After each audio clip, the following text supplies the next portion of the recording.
warm direction towards the LGBT community?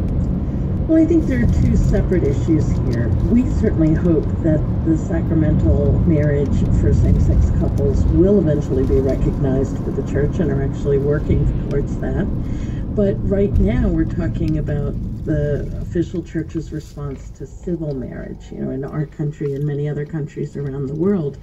And what we're seeing is a lot of bishops and other right-wing religious leaders still trying to undermine the right of LGBT couples, and particularly same-sex couples, to obtain marriage licenses and to have their relationships recognized under civil law.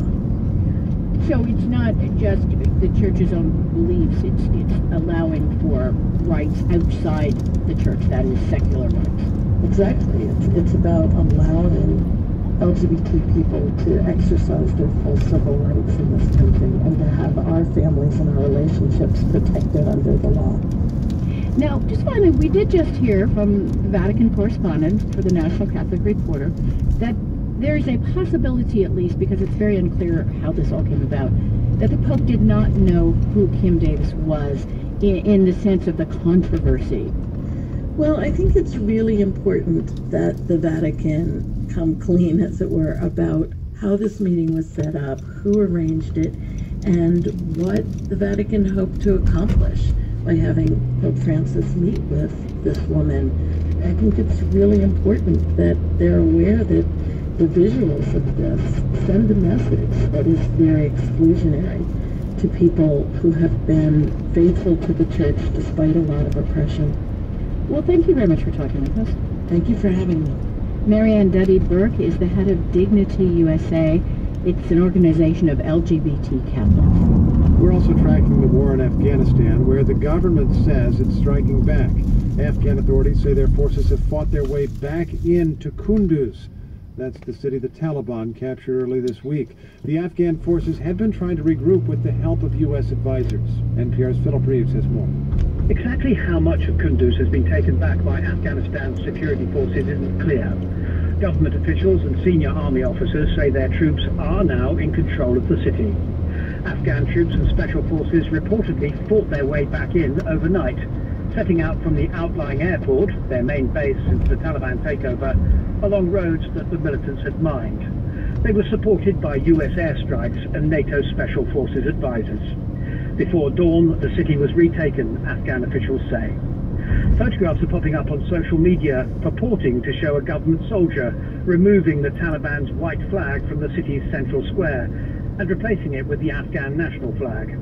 The Taliban is denying they've lost Kunduz. They're saying their fighters are still in the city, engaging with government forces.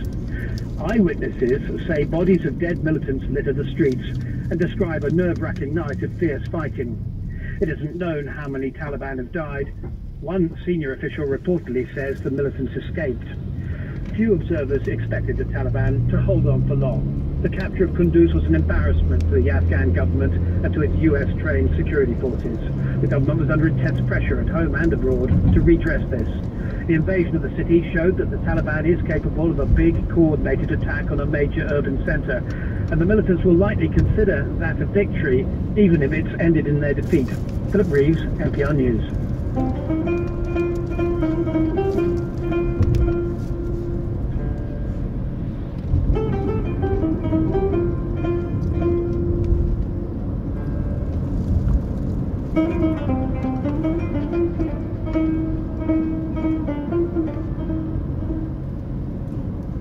KPBS is supported by the University of San Diego School of Business Administration, which is holding a graduate business open house on October 14th at 5:30 p.m.